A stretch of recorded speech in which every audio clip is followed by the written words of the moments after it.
right. And good morning, good afternoon, and good evening, wherever you may be. Thank you for joining us. Another episode of Catching Up with Jacob. And if you've been watching for the past 30 minutes, you did get caught up with Jacob because he left us a gift, about a 30-minute video on the news, views, and reviews, I guess we would call it, of what's going on in the world through the biblical lens. And I hope you enjoy that. That was 30 minutes that Jacob recorded because he's on a plane right now, so he's not here with us. But we do have with us David Lister. David, how are you? I'm doing well. It's good to see everybody today from Appleton, Wisconsin. Oh, how is the weather there, David? Is it getting cooler there now? It is. It's going to be 60s in the evenings and 70 to 80 in the day. So I have my blue jean jacket in my suitcase. Very glad to wear it. Very beautiful. Well, say hello to all the brethren there in Appleton. It's been a while since you guys have had any conference there. I think you guys used to speak a lot there before. Yeah, we used to do that. Praise the Lord. All right. And down the freeway, not too far from here, suffering like many others here in California. Jay, how you doing, brother? His mercy is new every morning when you're behind enemy lines in California. That's right. That's right. So pray for us. We're on the other side. Welcome, Jay. Thanks for being with us. And of course, down under, not too different than California, although I would say maybe Canada is a little bit different than that. But all the way from Australia, Davey, how are you? Doing pretty good, thanks. Good to be here. Hey, good to have you on, brother. Very good. So praise the Lord for those who are watching and those who've been waiting. You guys have been on waiting for some time. I would play that video from Jacob, so that's awesome. And we praise the Lord for him and that he's going to be in Appleton this weekend. So keep him in prayer. He'll also be here in Southern California next weekend. So he'll be on Saturday and Sunday. And he'll be speaking at Community Church of Devore with us, which the church that I pastor. It'll be a lot of fun having them Saturday and having them Sunday, and go on to the East Coast. And so praise the Lord for that. And those who've been waiting, you can go to Moriel.org and find more information about the meetings where Jacob's going to be. I think Saturdays at 10 a.m. here in Southern California, and then 10:30 on Sunday. 10 o'clock on Saturday, 10:30 on Sunday, for a normal Sunday service. So glad if you can make it. If you're in the area, we're glad to have you here. And anything on the podcast, Jay, you let us know where they can find it, because people really love the podcast, but where can they go and find it? By far, the most people find it on Apple, but you can also find it on Amazon, Podchasers, also Spotify, and where any podcasts are, we usually are there as well. Tim does a great job to make sure that we have a variety of servers that you can download us on. Amen. Well, praise the Lord for that. People do enjoy it. It's a wonderful way to communicate the gospel and communicate the messages that we have here. And of course, later on in the year, we're going to be in Down Under with Davey. David and myself will be traveling down to Australia and New Zealand. And Davey, what's anything new? Davey, Rose and Green, anything new on that part of our trip coming up? Anything we want to update? And also, if you can mention the email address if they have questions about the upcoming trip. Okay, well, yeah, we finally got all the flights booked. We've still got a couple of venues just to get organized, but yeah, we'll be in Sydney November 4th and 5th. We'll be in Brisbane Monday, November 6th. We'll be in Perth on Wednesday, November 8th, and here in Ararat on the Friday. Melbourne, Saturday, the 11th and 12th, and then in New Zealand from the 15th of November through to the 19th. Yep. All so right.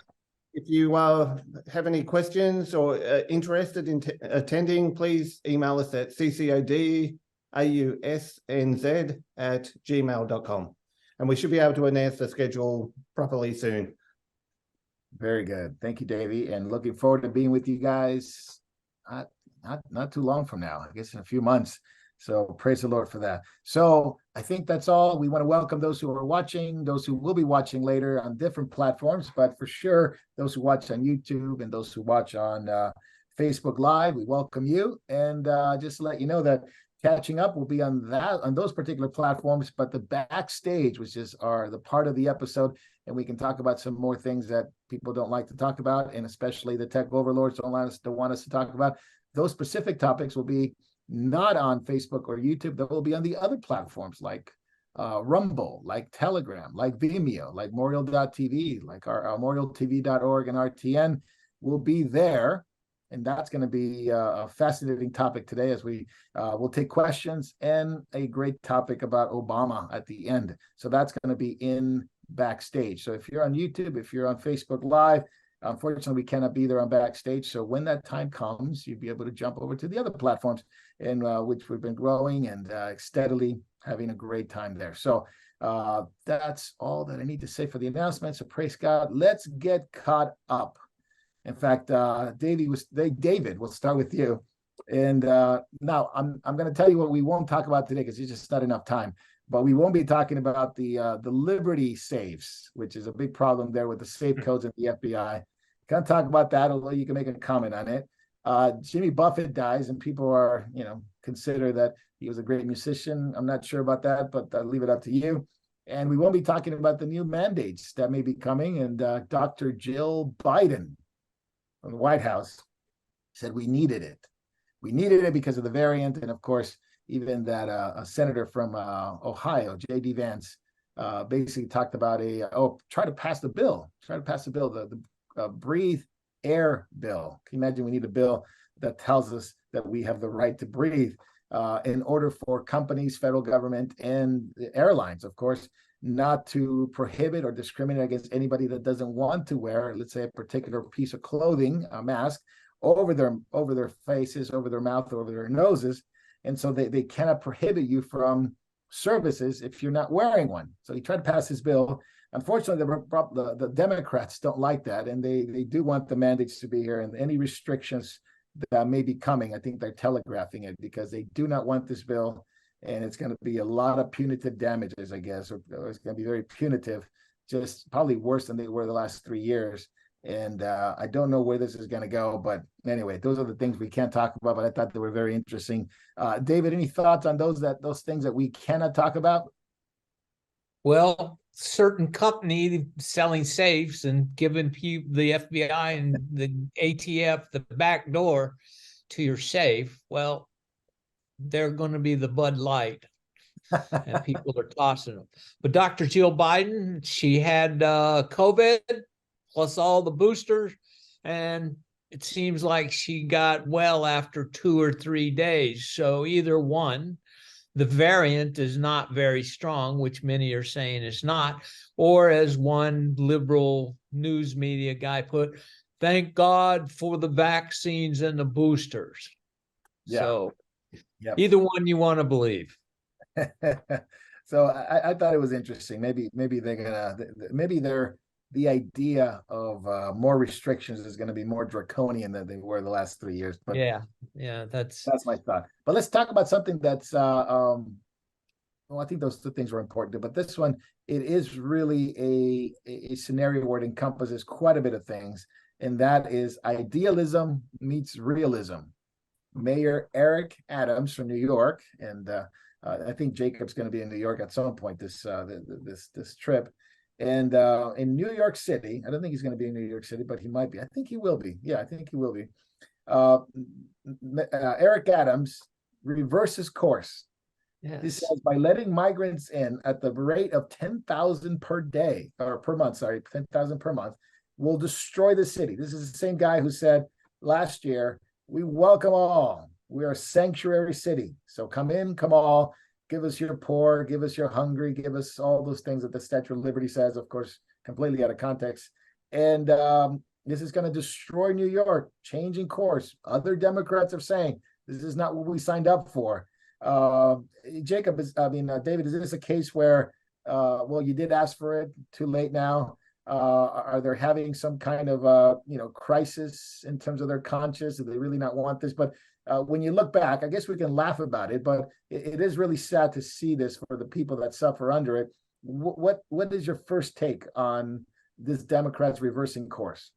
Well, I was waiting for him to break out the guitar and start singing. We don't want start singing.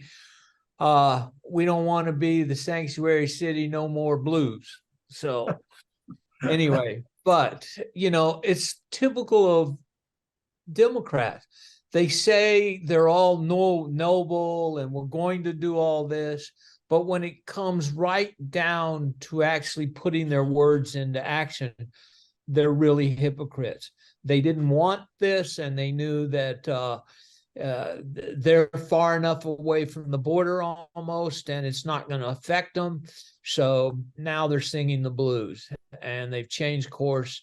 And Mr. Abbott, Governor Abbott, seems like a genius, having exported his problems elsewhere. But still, Texas, Arizona have gotten killed massively more than what New York has gotten. Right. Although it's interesting that New York got twice as much money recently, $175 million, if my memory is right, for their problem. And Arizona got less than half of that. And they've been under the assault in Arizona for much longer.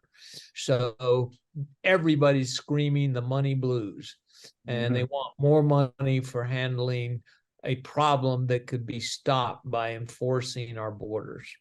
Yeah, it is unreal, isn't it? So he says the city's been under pressure, multiple issues from crime to, of course, a $12 billion deficit, and trying to scramble with the influx of it by providing them, with healthcare and clothing and money and hotels. Even Republicans. I didn't know the Republicans were still in New York, but I guess there's some. There's a few. Yeah, Upstate New York. It's like here, yeah. The crying that this is what they said it would happen, right? But it's not only because we got to think about this. They've been shipping from the southern border up to New York, but they're also getting incredible amount of Arabs and West Africans coming through Canada into New York. So it is sort of a what he said. Well, actually, this is Representative Elise Stefanik. There are 76 different countries represented in the illegal immigration that's coming into New York. So I guess Kathy Hochul's got a big problem. New York's got a big problem, but this is bigger than New York, isn't it? Yes. The even the Chinese are saying they're exporting or importing into our country Chinese troops ready to go whenever, to cause problems, everything. But between the terrorism and the amount of terrorists that are on the watch list has created a number that the FBI will never be able to track down. And these people can be doing internal damage, as I've said many times here before, death by 1,000 cuts to destroy America. Right. I'm going to go to Jay real quick. Jay, this is bigger than just the U.S., isn't it? Because it is part of a larger scenario that we see around the world. And one of the ones that are, I guess you could say in the scope of who's causing this, because a lot of people will say, well, what's going on? What's going on in the third world, in these southern countries that is causing this? Open Society founder George Soros and his son Alex Soros, but especially Alex Soros, spoke saying that if we have a conservative president coming into the U.S., this will undermine the progress we've made in terms of our open society.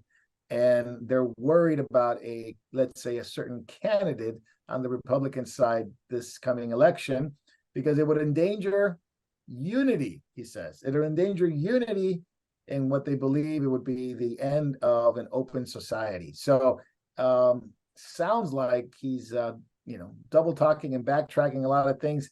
Can you interpret all of that Alex Soros is saying, and why he's so concerned about a change in the world system? If Alex Soros is anything like his father, then he has bet against the dollar. And what this means for the long term is anytime you have unrestricted immigration into a country, you need to have services that pop up, like these NGOs, like these government administrations, that basically make their living off of servicing these new immigrants. Hmm. So understand, it's a bankruptcy from without and from within, because first of all, the NGOs are the ones that are delivering the immigrants. And then the NGO has a handshake with the government because the government sits there housing, medical, schooling, all of these benefits and all of these other things have to be administered to the disadvantaged, let's call it, at the expense of the nearly 500, 500,000 homeless that are already here on the streets in America. Yeah. So my prediction, and I'm not saying that I'm 100% right here, is this is all to destroy first world nations, because again, how do the Soros make their money? They basically try to undermine the dollar or the currency of the country that they're targeting. Happened in England, happened in Romania, and I wouldn't be surprised if Soros was somehow involved with BRICS as well. They're the money changers of today, aren't they? The money changers of today. And yes, Soros almost bankrupted the UK betting against the pound. That's right. Yeah, nearly did. I think they wanted to imprison him for what he did. He kept talking about the Ukraine. So we'll talk about the Ukraine when we get to the war aspect of it. But he kept talking about the Ukraine, that they'll continue to support the foundations of the Ukraine. They're going to give more money to the Ukraine. I don't know if they're giving money or just taking money and just funneling it, but that's another story. And how they support Zelensky and all that, which I think it leads us to a lot of things that are going on in the Ukraine that we may not know or may not want to know. But one thing for sure is that they're big open societies, big on immigration, big on transporting families from one place to another, which he said that's happening in Ukraine. But here in the southern border, it's not just adults coming in, military age men, but it's also children. And recently, Jay, you brought up something this week that was really, really hard to see, but it was so true. We talked about it here in catching up for quite some time about child trafficking, how the U.S. is considered to be the largest trafficking of children because of all the problems that they're having at the southern border. They take them up to Child Protective Services here in the States, and then the children go missing. These are countless stories and articles, and then they go away after a while because the media won't cover it.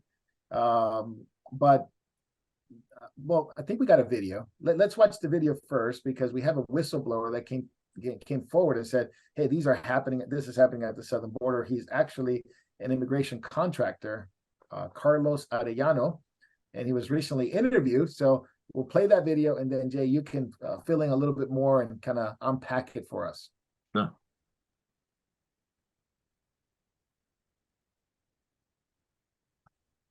There we go. Yep, that's the video. Well, the United States is the largest trafficker of children in the world.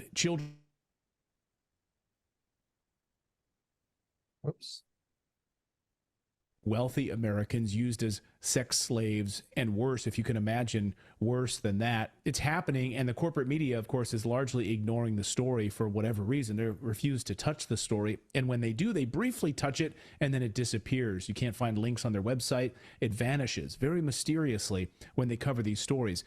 A whistleblower who worked at one of these facilities, MVM is the name of the facility, has come forward to expose all of this. Carlos Arellano is a former U.S. immigration contractor, and he joins us now. Carlos, before we dive into some more specifics of this, can you just give us, our audience, a background as to what exactly you did working as an immigration contractor and this company? Is it a government company relationship as a U.S. government contractor, or was it separate from the U.S. government?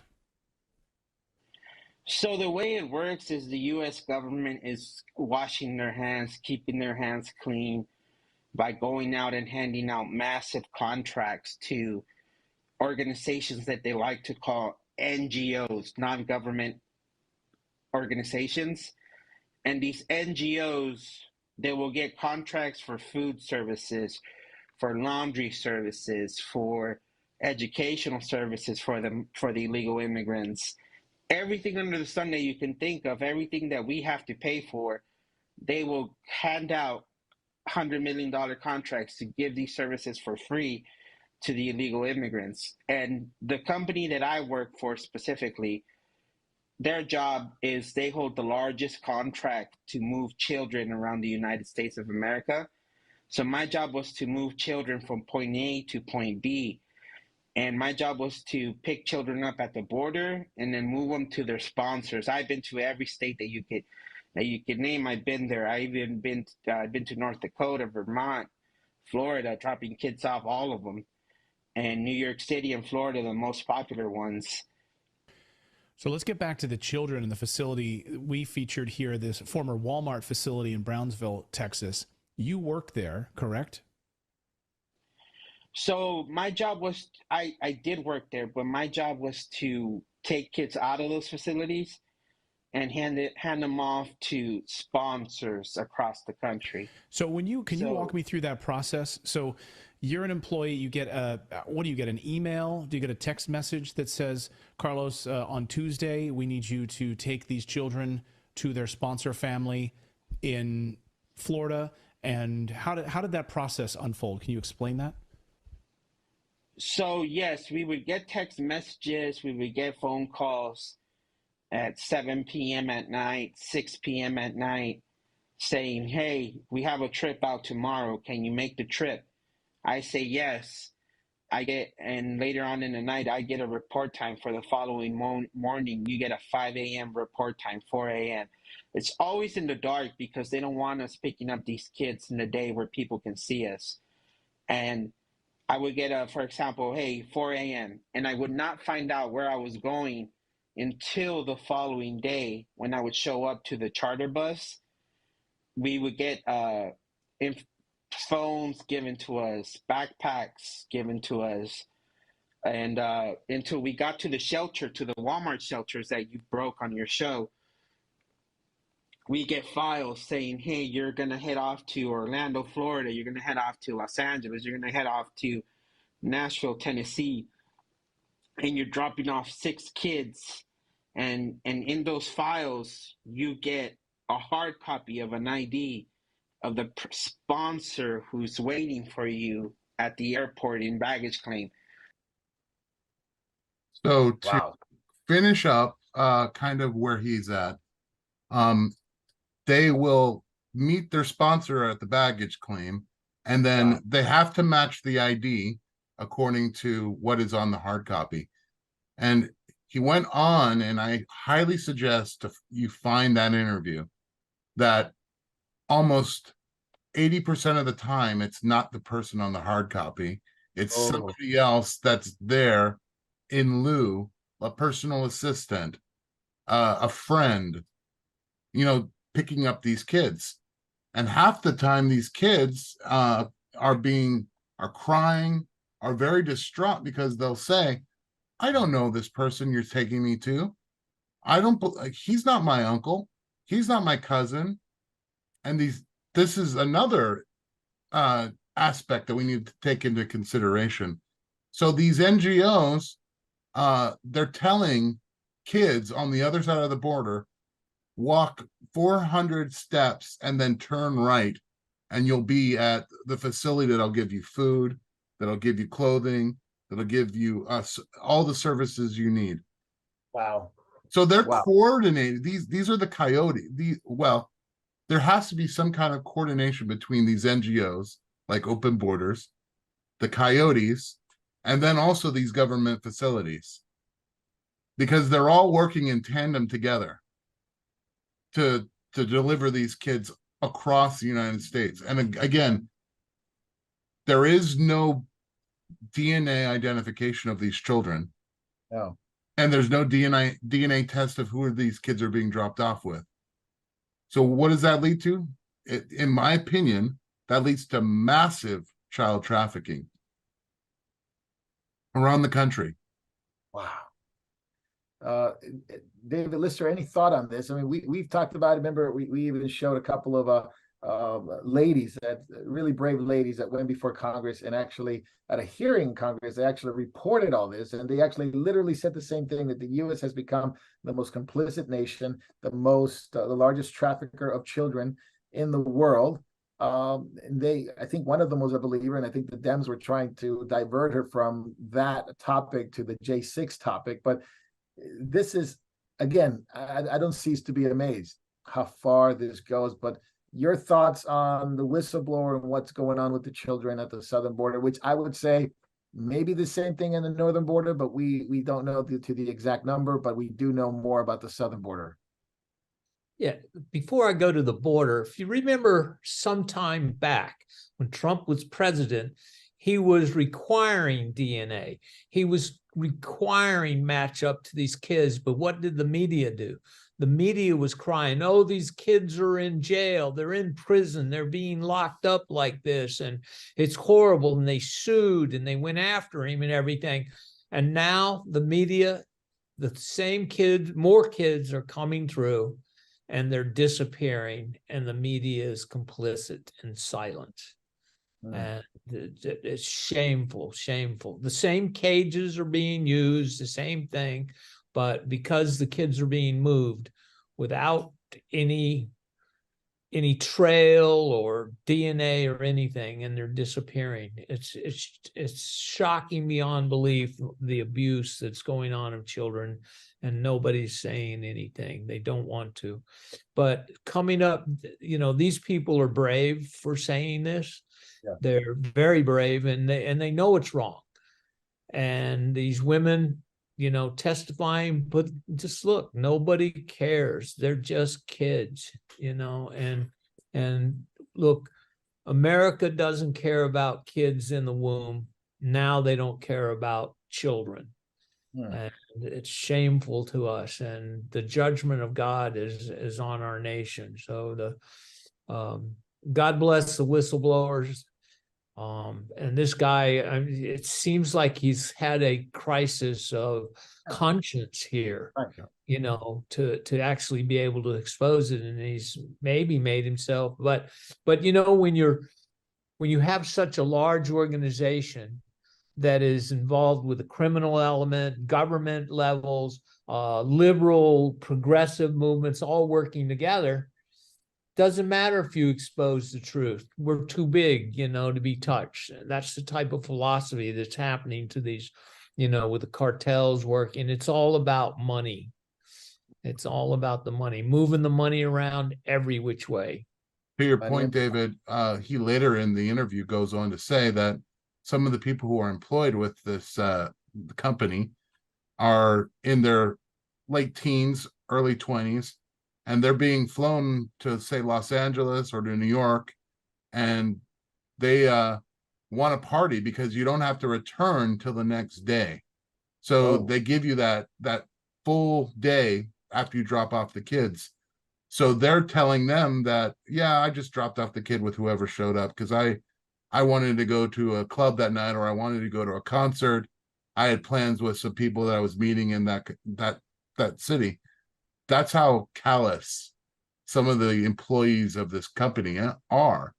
Yeah. And to your point, David, this is not like a small company. No. Logistically speaking, there has to be thousands and thousands of employees. And the more that actually have that crisis of conscience and become whistleblowers, that's the only way that something like this, that is this entrenched, this rooted down in our country, even to our government, can even start to be destroyed. Yeah. And we know from Paul talks about in the book of Timothy how men in the last days will have no shame. They'll have no conscience. They'll be uncontrollable in their own actions and going and creating just all sorts of evil upon the earth. And we're seeing these being fulfilled today. Nobody has a conscience. They've killed their conscience, or they've been turned over to their sin. No, absolutely right. If you look through history, and I think this is a point to be noted, it was Christianity that really changed the way people looked at children as not just sacrificial fodder or a useful tool for sexual pleasure and things like that. They actually brought, the meaning of what life was supposed to be about, the innocence of children and the love for children because of Christ. Christ said, "Let the little children come unto me." He forbid those who were keeping the children away. He condemned those who would make them stumble. And so all throughout Christianity, and when Christianity really took place in the Roman Empire, because many children at the time, if you look back at church history, even Roman history, they were simply sex slaves. A lot of them were just slaves. A lot of them were used for sacrifices.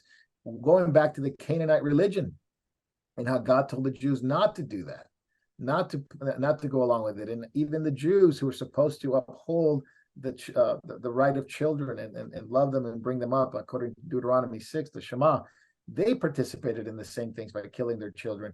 But it was Christianity in the first century who brought that in everywhere it went. Christianity brought the worth of women, the worth of children. The slavery stopped, especially with children. The work conditions stopped because of Christianity influence. But now that that's gone away, the vacuum fills, and the same kind of sins and the same kind of cruelty against children begin again. We're seeing the Roman Empire and the Greek Empire and what they did, that they had no mercy on anybody. If mercy was seen as a weakness, and now we're seeing that same thing. So no conscience. There's a hypocrisy as well. Hypocrisy, yes, absolutely. Because the Romans used child sacrifice as a pretext to fight Carthage. They saw the Carthaginians sacrificing their children, and they were like, "Oh, these people are despicable. We need to destroy them." At the same time, the Romans are enslaving children and using them for all sorts of things, but sacrificing the kids, that's a line too far for the Romans. Yeah. It was actually Christians in the first century who would adopt these children, bring them in. I mean, majority of Christians in the first century were slaves, and a lot of them were children. And it was the parents who adopted them and brought them up in the ways of the Lord. That's what you saw, a growth of the Christian faith in the Roman Empire, because simply they love children. I think there is an important lesson there for believers to do that. Not only loving our own children, but loving children in general, and yes, bringing them up in the ways of the Lord. Obviously, they don't even allow Christians to go and teach kids anymore in public schools and places like that. But where you can and how you can do that and bring up children in the will, that's their only hope that they have in this cruel and dark world in which they're living in. And I see children, not only my children's friends and people connected to my family, but you have compassion on them because you see that their future is going to be very much darkened, and how these world organizations look at children as simply commodity. I think the book of Revelation speaks of that when it speaks of Babylon the Great. Humans are slaves, basically. They use humanity as a commodity, and they trade it, and it's no big deal if you lose a few. Yeah, no big deal if you lose a few. Now, when the context of Alex Soros and George Soros, they brought up Ukraine. There's a lot of stuff going on in Ukraine that is probably all involved with the Soroses anyway. And now that we've mentioned his name, this video might be flagged. Nonetheless, the Ukraine war, in which a lot of money is going in there, and David, we'll start with you.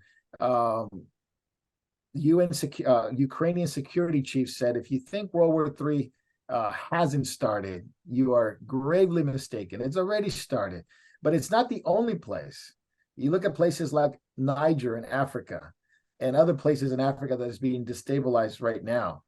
This war in Ukraine is one of many that are being, I say being used, but it is already destabilizing the whole world. Western Africa with Niger, with Ghana and other countries that provide a lot of resources to the Western countries, things like uranium and gold.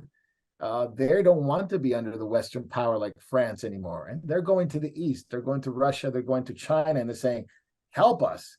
And there's a military coup in Niger. There's military coup in different kind of French colonies. But that's only the beginning. So we'll start there. Why Africa, in your opinion, seems to be one of their favorite targets right now?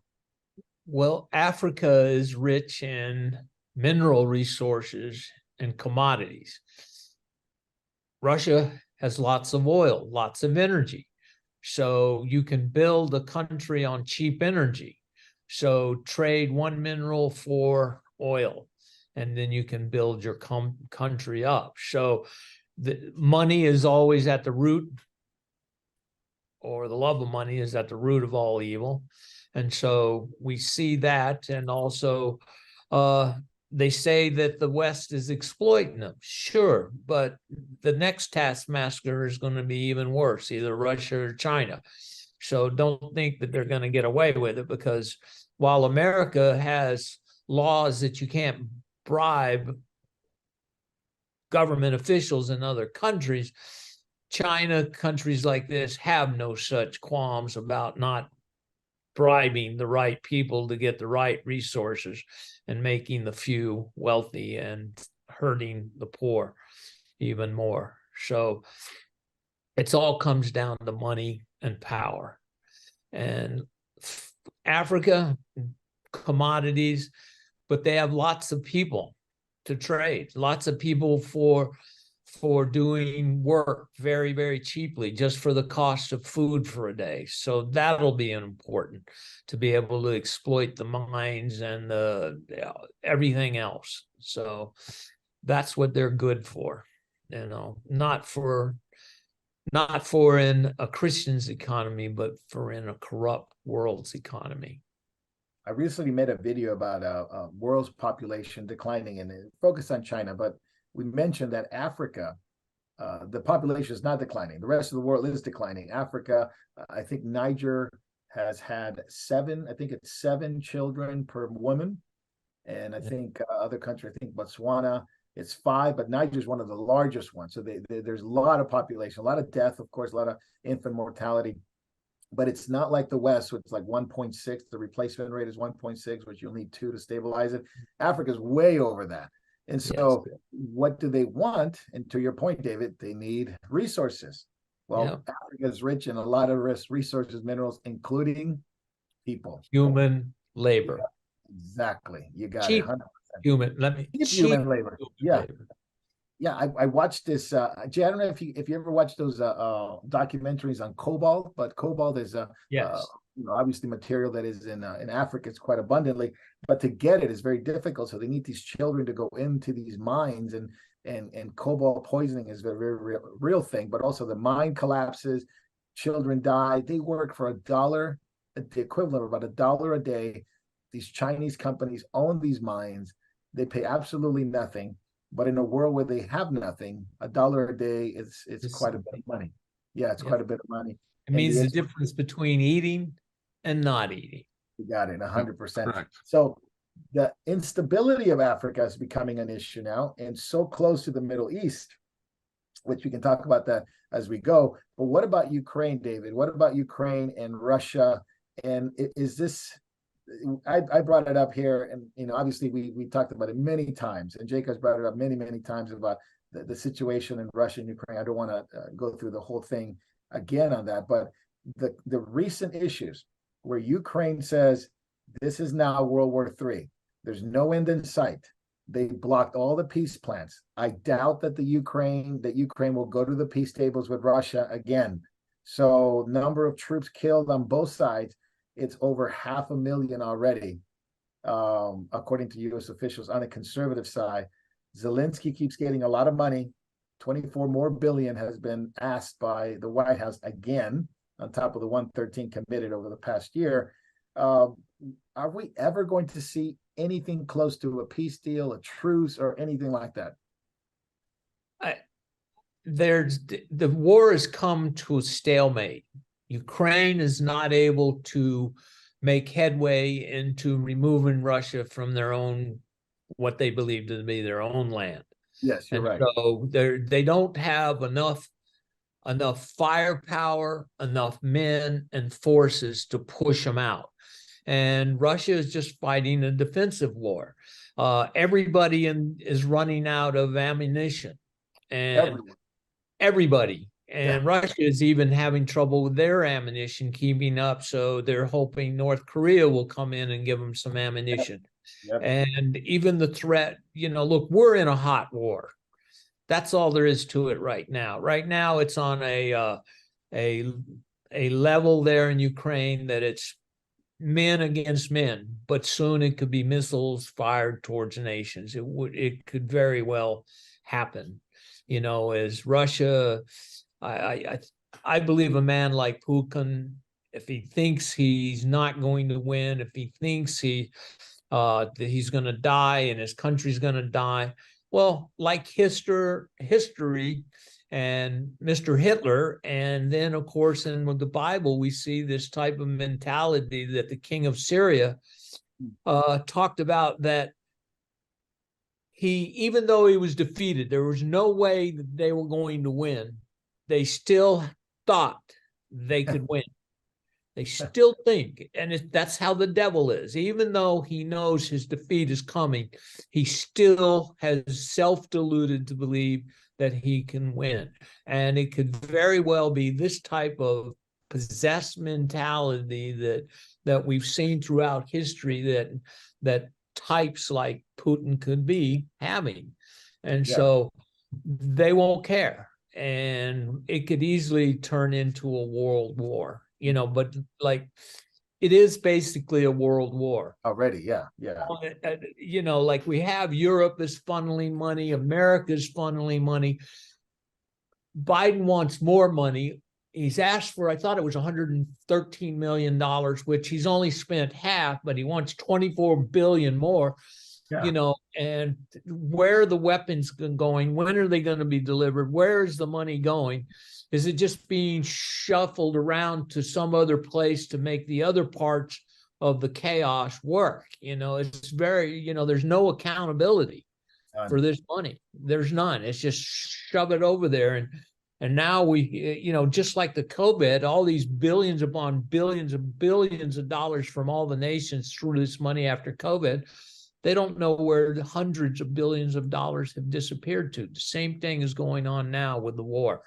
And there's just, the world has gone mad. And where this is going to end, who knows? But I mean, I know as a Christian, we know where it's going to end. But rumors of wars, it's bound to happen, and it's going to get more intense. So, you know, I agree with you 100%, David, about good old Putin and his demonically possessed mindset of we can win. Yeah. But the biggest problem with this situation is it's not just Putin. Volodymyr Zelensky believes that he's going to get the Crimea back. He's going to get Donbass back, and he's going to be flying high, you know, and just destroying the Russian bear. And what's worse is you have an insipid president that thinks that he can throw money at a problem and make it go away. At the same time, I'm sure that there's 10% of what he's throwing is going to the big guy. I would not doubt it. Absolutely. There's not just one king of Assyria that's thinking it. You're right. It's many of these people think they can win. There seems to be some people in Europe that are starting to take a step back and say, hey, let's not do this. You're going to bring that up there, Marco? Yeah. We'll get to Orban, but I think he makes a really, really good point. I did want to mention the craziness of Zelensky with the money. We brought it up here many, many times, and we're no fan of Zelensky. And I would venture to say he's equally or worse than the guys we mentioned. Because everybody thinks he's a good guy. But the reality of it is, Jay, you brought it up, David, you brought it up, the money that's going into, how many homes does this guy own? I mean, he owns quite a bit of property and real estate, and all he has to do is flee the coop one day, and then he's off in the good life, you know. But obviously his sins will catch up to him. David, do you believe that Russia and all this melee going on headed to the Middle East, is this related to what people believe he's Gog and Magog is Russia, and he's drawing in like a centripetal force, drawing in these other nations in and into the Middle East? Obviously, we know God's doing it, as he says, hooks jaws. But do you, as personally, obviously we don't know, and Jacob, we don't know. We don't know. But do you personally see this as a precursor? Being he's Gog. I mean, there's a lot of guys on the internet who say, no, this is it. Obviously, we don't dive into speculations like that. But could this be what you see a scenario where Gog and Magog comes in?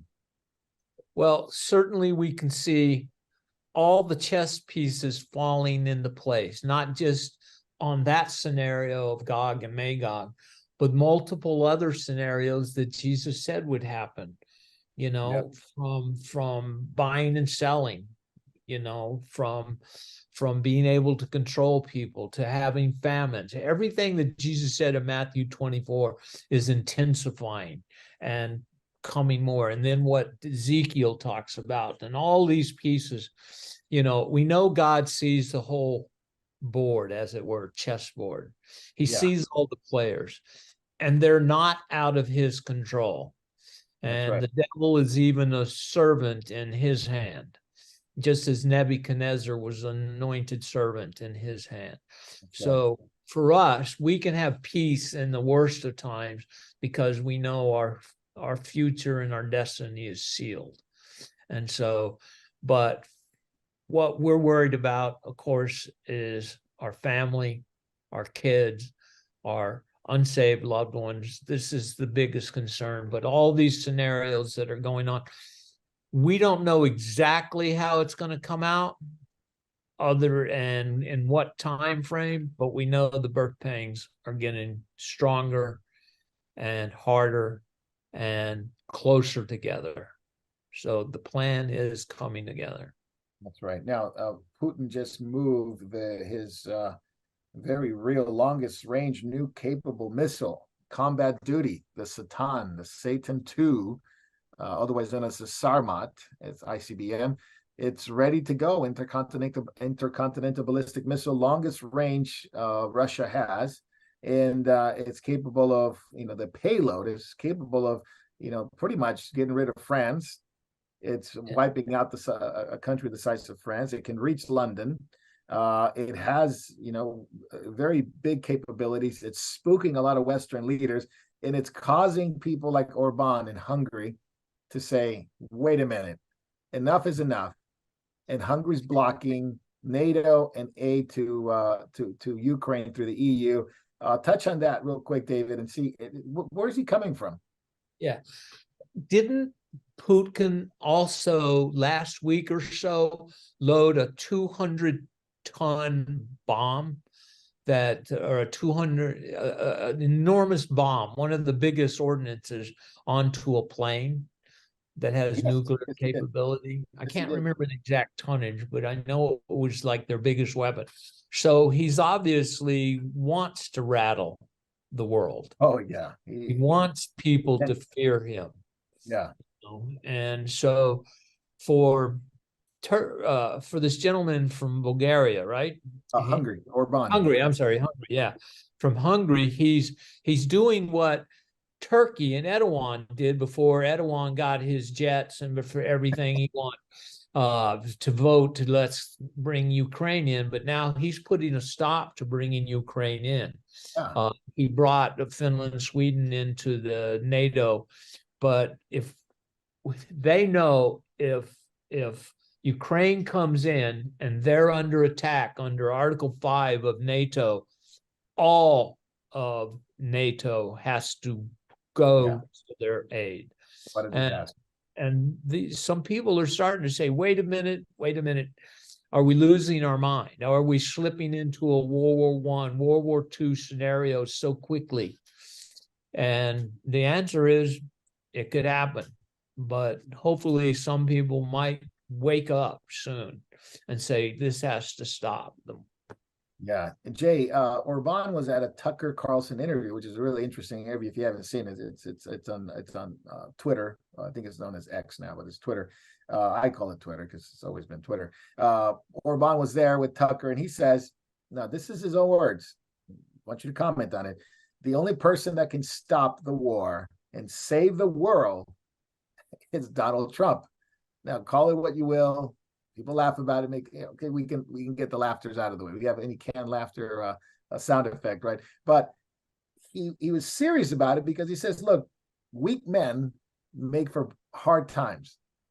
And right now, the U.S. is run by a weak man, not by a strong man. And the only strong man in the U.S. politically is Donald Trump. Is he right? What's your take on Orban? I mean, he's not a wishy-washy leader. He's never been known to be that. There's been probably a pretty good leader for them, call it what you may. But what's your take on it? I think the reason why Orban says that is because I don't think Donald Trump takes directions from the same people that Biden does. Okay. Yes. So Biden is a good lapdog. He takes directions from Obama sitting in his sweaters in his basement. He takes whatever the intelligence community says. Oh, we gotta act on that. So you talk about a deep state swamp creature. I mean, Biden is the poster child for that. And that's why Viktor Orban is saying this, because here you have Trump, who obviously is a target in the crosshairs. We saw some diplomatic success with Trump during his presidency. First time that a U.S. president had ever gone to North Korea, actually had a rational discussion with the Hermit Kingdom, which is, again, what did it really accomplish? Well, it pushed us down the road a little bit from open war in the Korean Peninsula. In the end, I don't know if Donald Trump is necessarily the answer.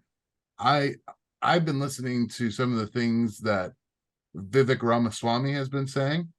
If he were to be a president here in this country, if we followed his foreign affairs plan, I think it'd be just as good as Trump. But Trump, I think, is the only one who has the power to unite the party, and I hate saying that. Right, I understand what you're saying. Orban says, "Look, it's almost. I have a nation that borders Ukraine. This is his own word. I have a nation that borders Ukraine, so he's got a lot to lose, and I want to bring peace." And it says the only likely possible solution is Trump to be back in the White House. My question, Jay, is, Donald Trump is facing like 700 years if he gets indicted in all counts, 700 years behind bars. Is it even possible that we're looking at not just the J6, not just election interference, but a bigger play that we have to put Trump in prison because otherwise Alex Soros is not going to get his money on the wars and all the migration and all the destruction that's coming in because of a war? The globalists need to stop whoever gets in the way of peace. And for them, their view is Trump is the only one that can stop it. Well, Trump is the only one who's actually said this would stop tomorrow.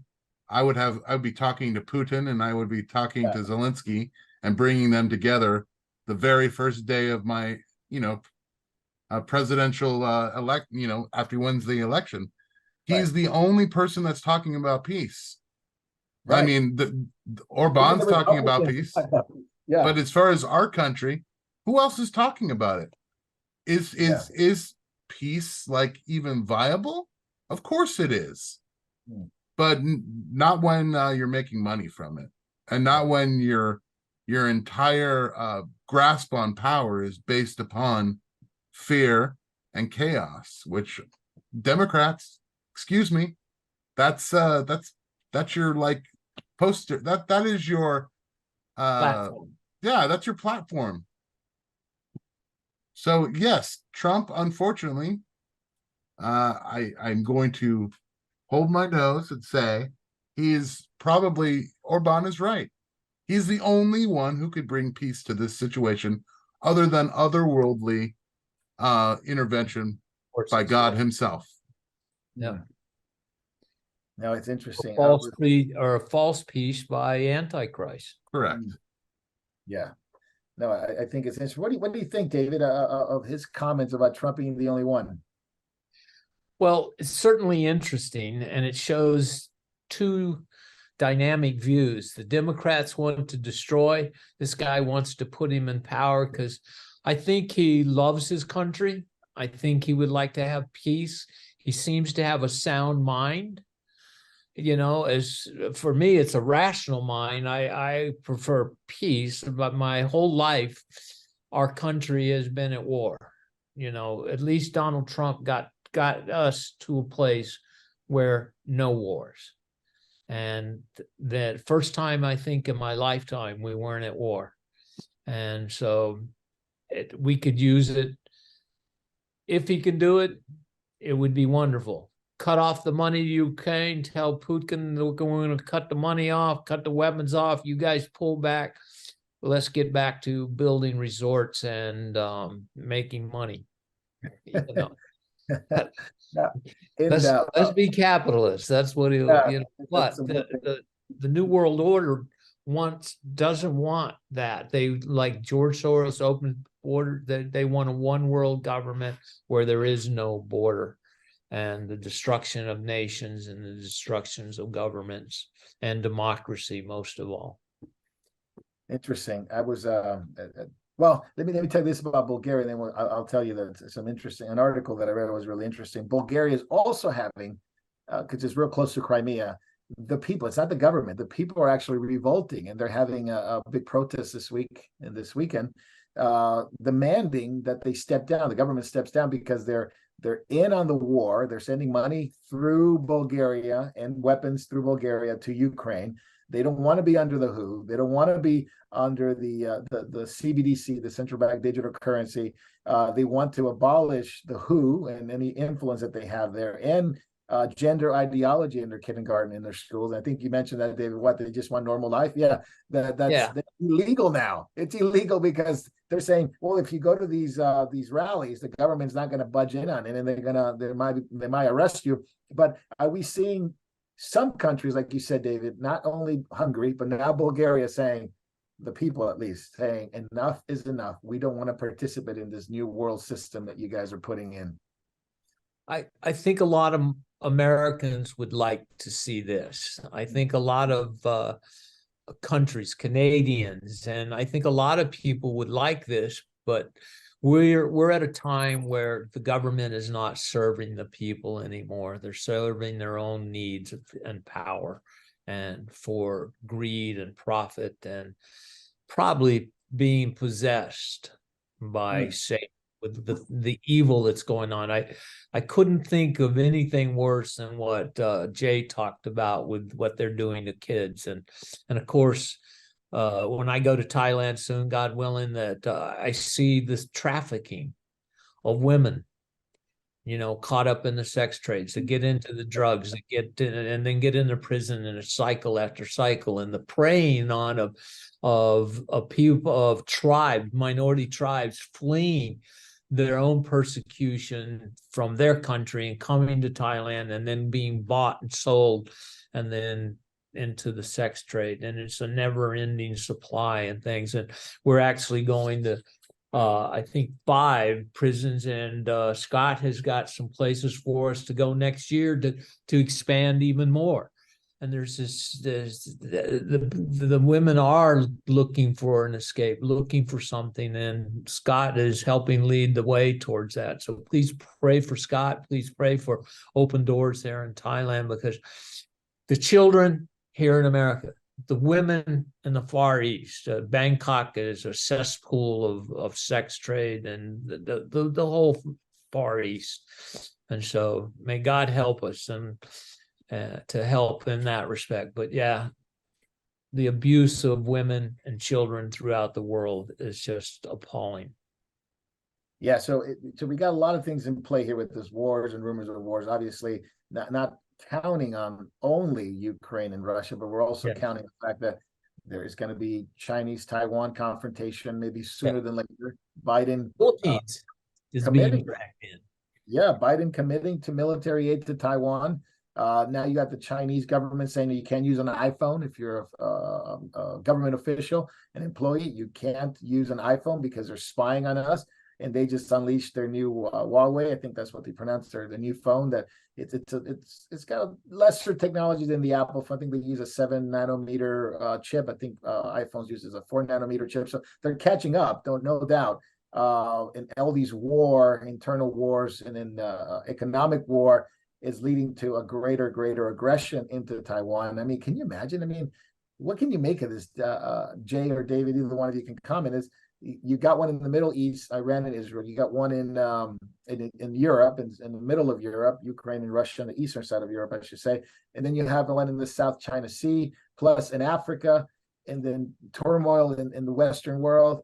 I mean, it is really difficult for, I guess, for people to wrap their head around this because it's not happening in their backyard. But as Christians, as we see the world and see other Christians suffering, this might be a very, very difficult time for Christians to really grasp what's going on. But it's an important time for Christians to pray and to seek Christ in this difficult age. First of all, if I could go back real quickly to something you said, Marco, the Chinese are not allowing Apple products because Apple products have the NSA on it. It's funny you should mention that, because back when I first got my iPhone and I got Siri, I think it was on the 5, I asked Siri, are you a agent for the NSA? And her answer was, I'm sorry, I cannot answer that. She took the 5th. Oh, man. Non-denial denial. Denial. Yes. I can't even comment on that. To your point, though, we're seeing a conflagration of these military events in Ukraine. We're seeing a boiling point between the Philippines, Taiwan, and China, South China Sea. We're seeing, like you mentioned, in Africa, is starting to flame up. This is the death of Western colonialism. Yes. And now you're replacing it with Eastern colonialism, because let's face it, Russia is kind of the bridge between East and West. Yes. But really, most of the population, I believe, lives in the West. However, they are a West-East country. Yes, they are. And they're the most eastern point in Europe. And for a long time, the East has not been a colonial power, but China is really pushing the envelope. And, back to the story of, the kids that are in these cobalt mines, that you talk about an exploitation that, the Western democracies have spent years and years and years to get to the point where we no longer do this. We had this at the turn of the century during the Industrial Revolution. Child labor laws came in. China has had no such reformation, as it were, to their laws. So it's exploit. Russia is probably the same way as well. Yeah. Human cruelty. Now we reached an hour mark, so I just wanted to just kind of reset the table real quick. I just want to let everybody know. First of all, thank you for watching. We're so blessed that we have this conversation here and catching up. And I know Jacob's not here, but we watched a little bit of Jacob first 30 minutes early on, and that will come out soon, of his own views on what's going on in the world. He's on a plane right now. But we are in different platforms. We're watching on YouTube, on Facebook Live, on Vimeo, on Telegram, and all these Rumble and Memorial TV and memorial.tv.org. And you can avail yourself of that. But we're going to go to Backstage in a few minutes. And so come to Backstage. We won't be on YouTube or on Facebook Live. So you're going to have to leave those platforms and go to the other ones and watch Backstage. And we got some, I guess, salacious stuff about Obama that's come out. And we're going to be able to talk about that, and because I don't think they will be able to talk about it on these kinds of platforms. But I did want to let everybody know, and we thank you for watching, because there's a big implications on that specifically.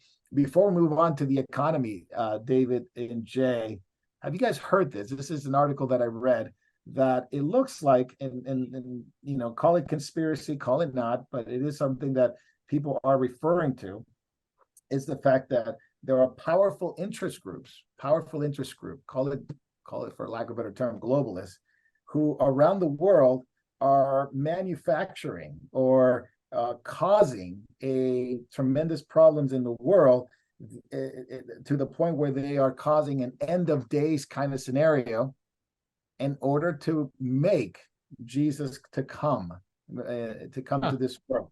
And so this is an article that was written regarding the end of days. To force Jesus to come, you need a chaotic environment. And therefore, these globalist elites who, according to some, know what the scriptures say, are forcing these issues, are causing all this chaos in order to bring Jesus to earth. Obviously, we can laugh about it, we can chuckle at it, but the average person that doesn't know this and sees this or reads this or hears about it, could it be? But we want to settle the case here. Could it be that these people know the Bible and they're causing these tremendous problems in the world in order to force Jesus to come? Obviously, we have a different view on that, but David and Jay, you can comment on it in just a few minutes before we move on to the next topic. Well, for me, when you have somebody that may not be believers, but they do know things about the Bible, most likely the one that they'll bring won't be Jesus, because he has his own schedule. But there is one that is working to come that most likely would be the one they're bringing to power. They're being used as a tool of AC. Of Antichrist, absolutely. Yeah. Jay, what do you think? This is kind of an interesting scenario. So I'll put on my tinfoil hat real quick and just talk a little bit about what I know. There's a group out there, I'm not going to name names, that believe exactly the inverse of what the Bible teaches. They believe that Jehovah and Jesus are the villains, and they believe that Lucifer is the light bringer, and they are trying to cause that conflict to come, and they're trying to mock the morality that Jehovah tried to give. And these people, they look at everything inversely. They are the to just kind of give you a wide swath. These are the Crowleyan Luciferians, and these are also other groups that have subscribed to this. And it's you can see these groups actively pushing their agenda. The fact that to this day in the UN we have a room that is dedicated, I can't remember, it's called the Lucius Trust. Yes. Take some time, look into it, and the fact that exists, that prayer room exists in the UN, should tell you all you need to know about the UN. They actually have a rock that you can go and you can imagine any god, and you can pray to it and imagine any god in that rock. And it has like a matte finish, so you can kind of look into the rock and imagine your own god in there. And it's a prayer room. Jay's absolutely right. That is an absolute fact. You can go there. It's not available to the public much, but it is there. People do use it, officials and sort of diplomats and all that stuff. So fascinating stuff. Very good stuff. David, did you have anything on the Lucifer Trust? Oh no, I thought you were going to say something. No, I was just agreeing and listening to him, and I was just thinking about where we're at now in history. Madame Blavatsky, I think that was. Yes. Yeah. The Theosophical Society. Yeah, they have a library there with their books and everything. And where was she from, Jay? Do you remember? I think she originally came from the same place that Tesla came from. I think it was like Yugoslavia, but she spent most of her time in the United States because she immigrated here quickly. Yeah. She's actually from Ukraine. Oh, wow. Okay. Yeah, Ukraine. Yeah. So you can kind of see where that's going to go, right? Coincidence? I think there's a lot of evil forces that are causing a lot of the trouble. But the interesting thing is that they think they're going to win. They think they got a one over on God. If we force this, he's got to come. But as David said, no, they're going to get a man of peace, but he's going to be a man of destruction who comes with peace on a white horse. And they think it's going to be Christ, but it's going to be an absolute disaster. It's going to be the Antichrist. So the last few minutes that we have, a couple of things. Economy. The economy is getting worse. Mad Max scenario, if you watch that movie, the conditions are getting worse all over the world. If you think it's in the U.S. is bad, the rest of the world, the 2/3 of the rest of the world is having major starvation. As they say, if the U.S. and the Western world is hungry or having economic issues or food issues, the rest of the world's starving, and that is true. and we see inflation rising in the West, the UK and the United States and the Western world. Inflation like many centuries haven't seen, maybe the Great Depression and maybe the late 70s. But real estate is a problem, food issues are a problem, desperation, so much so that is deteriorating all kinds of societies. Different cities are going into robbing, and in the light of day, they're robbing and using these flash mobs to go into stores. As the food cost is soaring, people don't have any money to pay, and so they're just stealing stuff in order to make money out of it. And in fact, California has been a big target of this, Philadelphia, Chicago, but Signal Hills, this woman all over the world, Signal Hills, the Home Depot there. And Jay, you don't live too far from there. $5,000 worth of stuff and power tools in about a minute. And I guess California is passing laws that you can't go after shoplifters, not that you just have to let them shoplift, but if you do intervene and try to intervene and stop them, you might be charged with the crime. Right. And so anyway, lots of stuff. UN is calling for more, saying that there's going to be starvation all over the world because food is unavailable. The problems in rice, with rice in Vietnam, the Ukraine blockage. Jake, sort this out. There's so much, you can spend a whole day on this stuff. But any comments on just the topics that we talked about: the food inflation, the robberies, and the obviously grain crisis all over the world? Well, we touched on this last episode, and I'm gonna just reinforce exactly what we went over, and then talk about something new. The reason why we have food shortages, the reason why we have inflation, is government intrusion in farming and government legislation on farmers. The fact that in Canada, we covered the story where they make you throw away milk so that they can artificially keep the price of milk high. Talk about something that is an affront to God. The complete waste of his bounty. Yes. Another story that we didn't get to, they had a Amish person that was raising cattle, and then the FDA came in and said, all this meat, because you slaughtered it, you can't do it. You need to throw it away. You can't touch it. You can't eat it. You can't give it away. The legislation they put on to regular farmers in the United States and in Holland, where they're reducing herds. They're reducing herds for pollution, supposedly, methane. Yeah. They're reducing farming, period. They are the cause. The governments of the world are the cause of the scarcity. They have overstepped their boundaries. And there is no solution because they want to pack everyone into cities where there is no arable land. The solution to a food crisis is have people cultivate their food and quit relying on the government's stamp of approval on food. And yet, for some crazy reason, we want to give them power over the food supply, which, by the way, would make us even more dependent on them. Yeah. Sure. Any thoughts, David?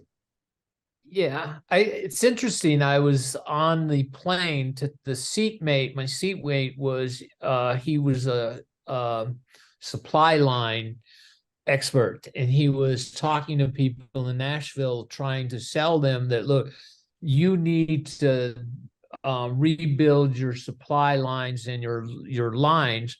And they say, well, we don't have money for this. And he says, well, if you don't rebuild your lines of supplies, then you won't have a business. And he was saying how bad the world has come since COVID, and the ability we have not near source, which he said is one of the problems. We should have been shifting out of China 15 years ago instead of now, and creating supply lines that are much easier to keep fulfilling our needs of production. But it's not, I mean, look, we know that worldwide famine is coming. I talked some time back about the rice supply in the East is down. So that's, like rice is a staple everywhere, from Vietnam to China to everywhere. So the food is breaking down. It's breaking down here. Now, while we have food in America, I would not be surprised if we don't start rationing certain supplies. In other words, you've got that little card you get your little discount on. Well, they're recording how much you buy each month.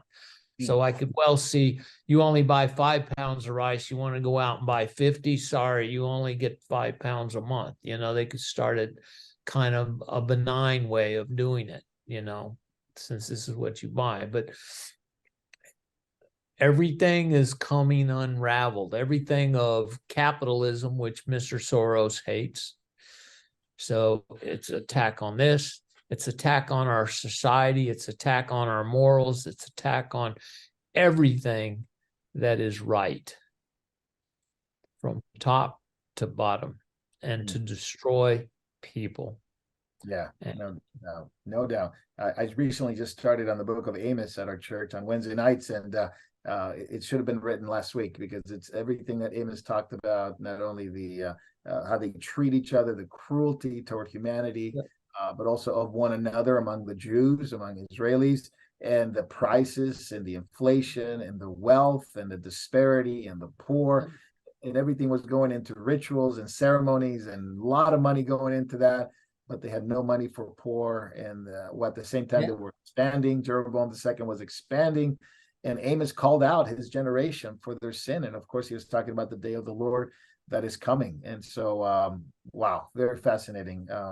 I wish I could read it too. Is that verse in there that says they sleep on beds of ivory, but yet kids starve? Yeah. It talks about how the wives of this rich merchants made their husbands buy all kinds of goods, luxury goods that they didn't even need.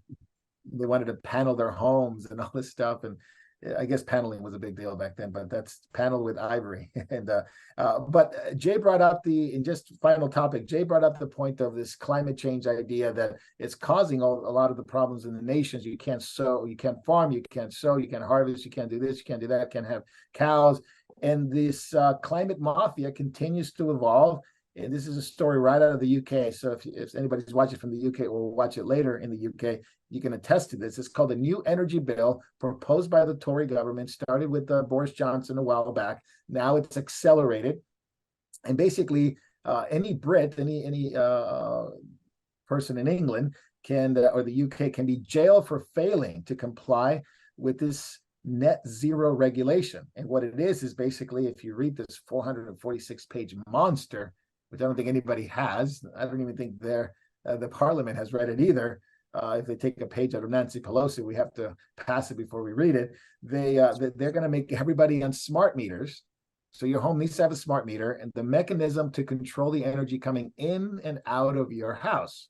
And therefore, if you don't want to put a smart meter, the organization, aka the government, along with police, can come into your house and take away those appliances, replace them at your cost with new ones. Of course, you can see £15,000 for non-compliance, a fine of £15,000 for non-compliance, and up to a year in jail.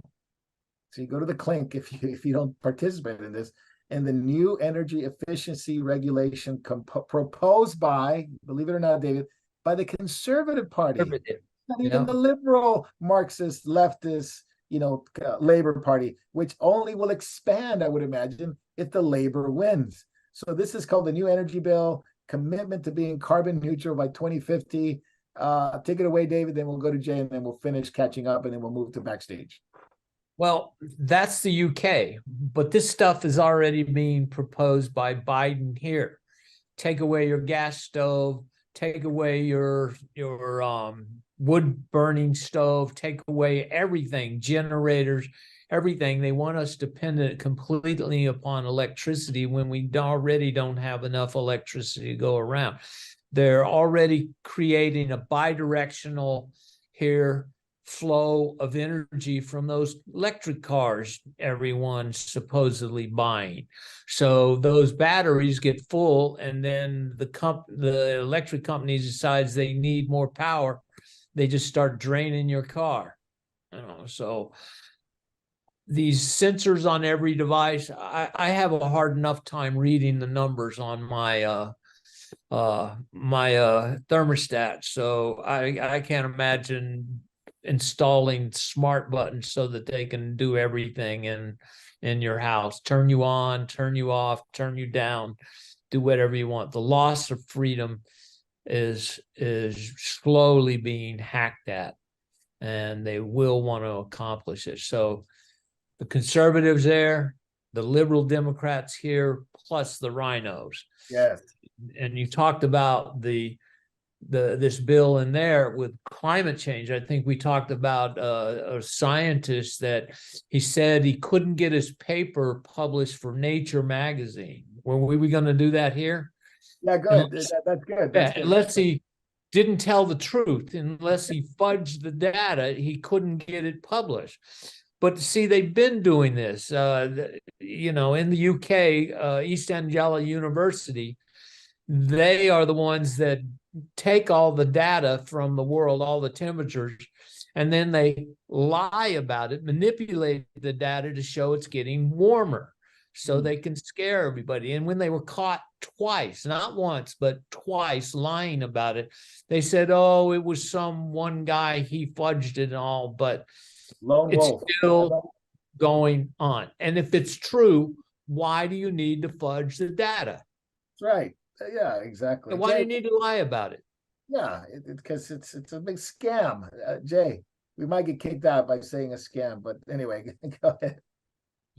This is kind of a demonstration of how it works. So let's look at the Republican Party today. For the most part, you will not find amongst the Republican Party. 50 years ago, you would have found marriages between man and a woman. Today, marriage can be between two loving people. 50 years ago, you could find someone in the Conservative Party saying that we need to have fiscal sanity and we need to make sure that the government is not bloated. The right always panders to the left, but the left never panders to the right, which means there is no right or left. Right. The conservative Tory party is a farce. It's the same tentacle on the Hydra. Yes. Two wings of the same dragon. Davey, you got a comment that was pretty good. What was it?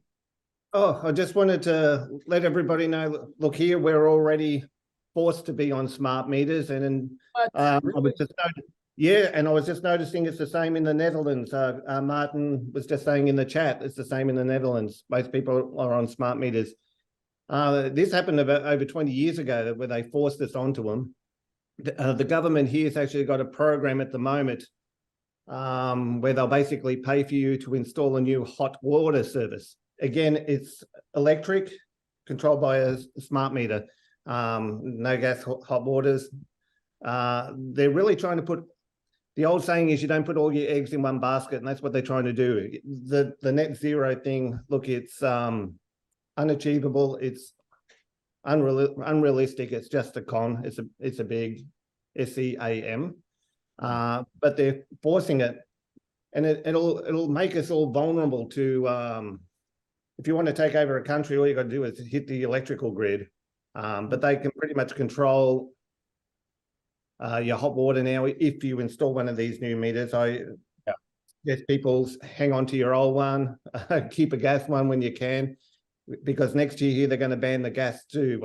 Any new homes will not be able to install gas heating, gas appliances, gas hot water. It's all going to be electric, controlled by your smart meters. Yeah.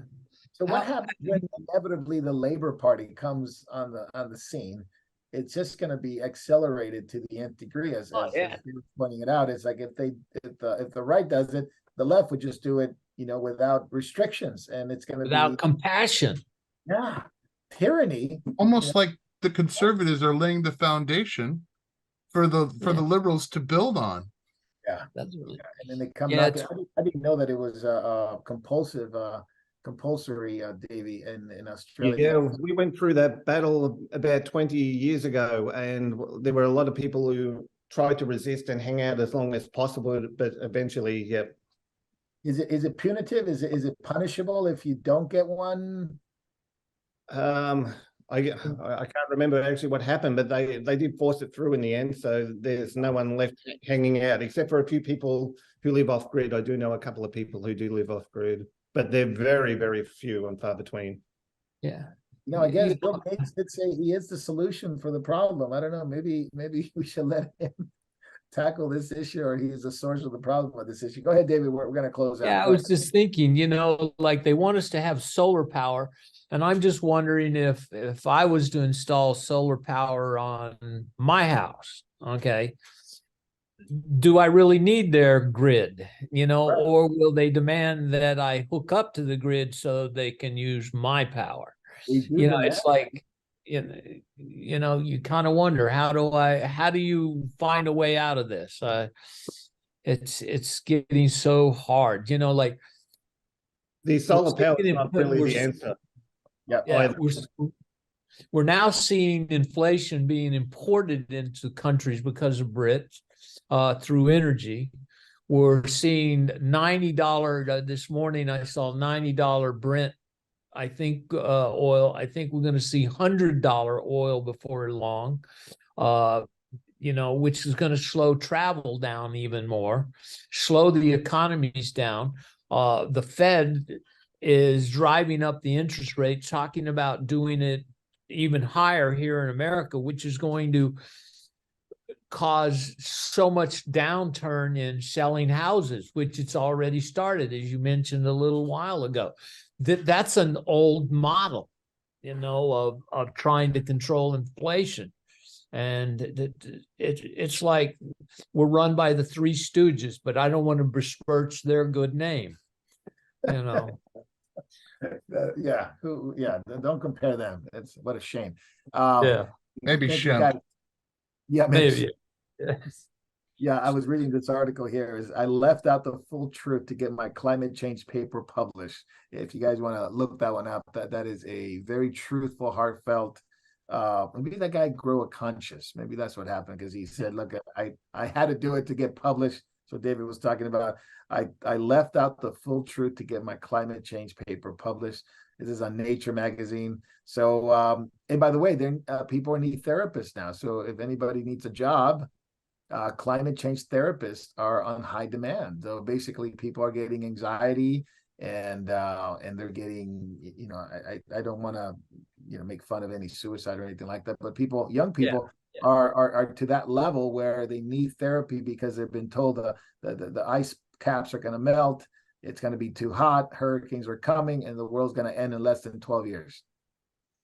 Well, Marco, if I could give some advice to people, I would give the advice that was our slogan when I was young. Question authority. Don't believe them. Question authority. Look at the facts. Read both sides. But because most people are running not on the ability to critical think, they're running on their feelings, and so they're endangering their own lives. And the climate change to me is a transfer of wealth from one generation to the next for something that uses up twice as much of the Earth's resources twice as fast. Yeah, that's right. If I could just add to that real quick, David. Final point. Right, final point. Yeah, I promise. So to David's point, I would say if you're in your 20s, you should also question everything that comes out of your professor's mouth as well. That's right. That's right. Yeah. That's it. You'll get an F in your class, but you'll learn more if you just question authority. Yeah, trust the scriptures. Trust the scriptures. That's right. The scriptures. And if you don't know the God of the scriptures, get to know the God of the scriptures by knowing Jesus Christ. So thank you guys so much for being with us. Thank you those who are commenting. Wonderful comments, wonderful truth. We're going to go to backstage, and we're going to be talking about well, I'll leave it up to you guys. Well, we're going to be talking about homosexuality and the effect on society, the effect on a particular ex-president that's coming along. And we will be discussing that on backstage. Send your questions in. We'll take a few questions for David, and then we'll see you guys in a few minutes. Hello, and thank you for watching Moriel TV. There are so many things that are happening at Moriel Ministries worldwide. From the Philippines to Japan, to India to Africa, and back to Europe and the United States, so many of our brothers and sisters are spreading the good news of Jesus Christ to this lost world. We are so thankful for your prayers. God has been faithful and has blessed us in so many ways. If you'd like to partner with our efforts abroad and at home, please take a moment to click the link in the description and help us as the Lord leads you. Thank you very much, and God bless.